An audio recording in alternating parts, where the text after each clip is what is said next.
गाड़ियों के कुछ नंबर जो किसी आरटीओ में दर्ज नहीं, एक विदेशी दूतावास जिसका भारत सरकार को भी पता नहीं, और एक देश जो कभी नक्शे में मिलेगा ही नहीं। ऐसे देश का दूतावास चल रहा था यूपी के गाजियाबाद में, और बिजनेस फैला हुआ इतना कि लाखों का खेल होता है। सरकार की नाक के नीचे फर्जी एम्बेसी चलाने वाले को यूपी एसटीएफ ने पकड़ा तो उसका दफ्तर देख पुलिस का भी सिर चकरा गया।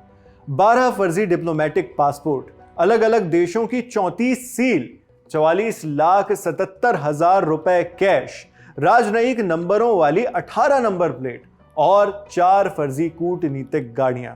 जाहिर है फर्जी एम्बेसी चलाने के लिए कम से कम इतना सामान तो चाहिए ही होगा, मगर इससे पहले किसी के मन में यह ख्याल आए, बता दें कितना भी सामान हो वो पुलिस की गिरफ्त से नहीं बचा सकता। भंडा तो फूटेगा ही। इस मामले में भंडाफोड़ उत्तर प्रदेश की स्पेशल टास्क फोर्स यानी एसटीएफ ने किया। एसटीएफ की नोएडा यूनिट ने 22 जुलाई 2025 को एक दफ्तर पर रेड मारी। यह दफ्तर यूपी के ही जिले गाजियाबाद में चल रहा था। दफ्तर चलाने वाले ने इसे फुल फ्लेजेड एम्बेसी बता रखा था, दूतावास। संचालक का नाम है हर्षवर्धन जैन। हर्षवर्धन जैन गाजियाबाद के केबी 45 कविनगर का रहने वाला है, जिसे अब एसटीएफ ने गिरफ्तार कर लिया है। इंडिया टुडे के पत्रकार अरविंद ओझा की रिपोर्ट के मुताबिक हर्षवर्धन ने कविनगर के केबी 35 में एक मकान किराए पर लिया। इसी मकान में वो वेस्ट आर्कटिक नाम के देश का दूतावास चला रहा था, फर्जी दूतावास।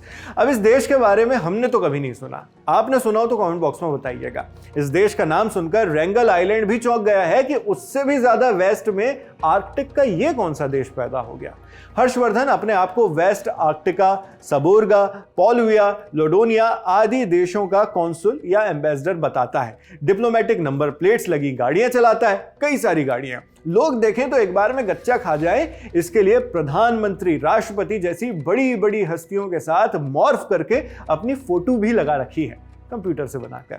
नोएडा एसटीएफ ने अब उसकी ठगी का बिजनेस मॉडल उजागर कर दिया है। मॉडल यह है कि लोगों और कंपनियों को बाहर के देशों में काम दिलवाने का झांसा देना और फिर दलाली के नाम पर जमकर पैसे कमाना। इसी तरह हर्षवर्धन शेल कंपनीज चलाकर हवाले का रैकेट भी चला रहा था।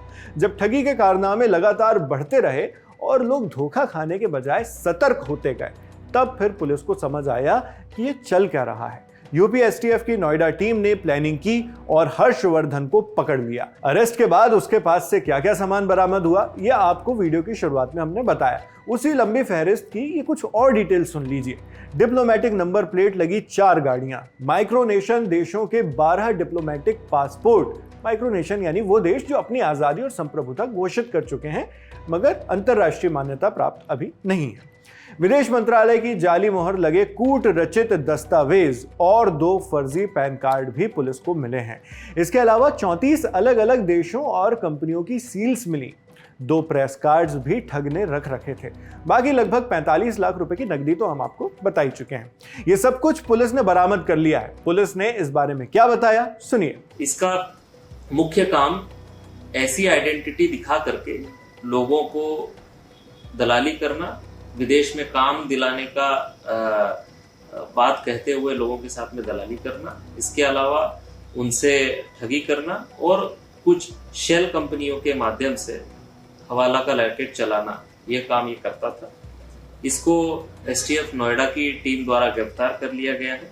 इसके खिलाफ ये अवैध कार्य करने के लिए और इतना सारा फोर्ज डॉक्यूमेंट्स साथ में रखने और बनाने के लिए जो अपराध बनता है, उसके तहत गाजियाबाद में मुकदमा पंजीकृत कर लिया गया है और आगे अग्रिम कार्रवाई गाजियाबाद पुलिस द्वारा इसके खिलाफ की जा रही है।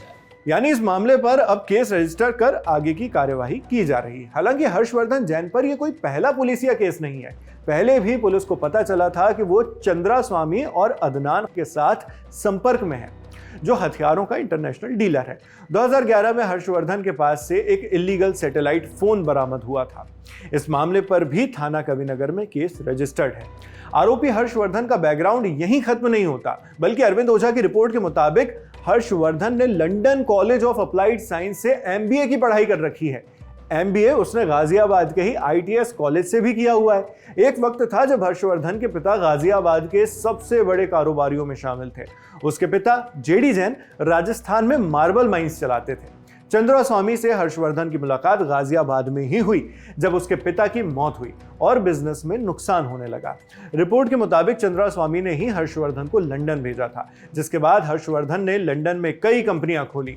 जानकारी मिली है कि चंद्रा स्वामी ने अपना ब्लैक मनी छुपाने के लिए हर्षवर्धन से कंपनियां खुलवाई थी। इसी बीच हर्षवर्धन जैन की मुलाकात चर्चित आर्म्स डीलर यानी हथियारों का सौदागर अदनान खशोगी से होती है। हर्षवर्धन ने फिर खशोगी के साथ भी काम करना शुरू कर दिया। दुबई में भी कई कंपनियां खोल ली, मगर जब चंद्रा स्वामी की मौत हुई तो हर्षवर्धन दोबारा गाजियाबाद आ गया। इसके बाद पैसे की तंगी होने लगी, जिसके चलते हर्षवर्धन ने फर्जी एम्बेसी खोलने का इरादा बना लिया और फिर इसी के जरिए वो लोगों को ठग कर पैसे कमाने लगा और अब उसका ये अवैध जाल सामने आ चुका है। इस पूरे मामले पर आपका क्या सोचना है हमें कमेंट बॉक्स में लिखकर जरूर बताएं। मैं हूं शेख नाविद, कैमरे पर मेरे साथ प्रशांत है और जिन साथी ने इस वीडियो को एडिट किया उनका नाम भी आप डिस्क्रिप्शन बॉक्स में देख सकते हैं। देश और दुनिया की खबरों के लिए आप बने रहिए दी लल्लन टॉप के साथ। शुक्रिया।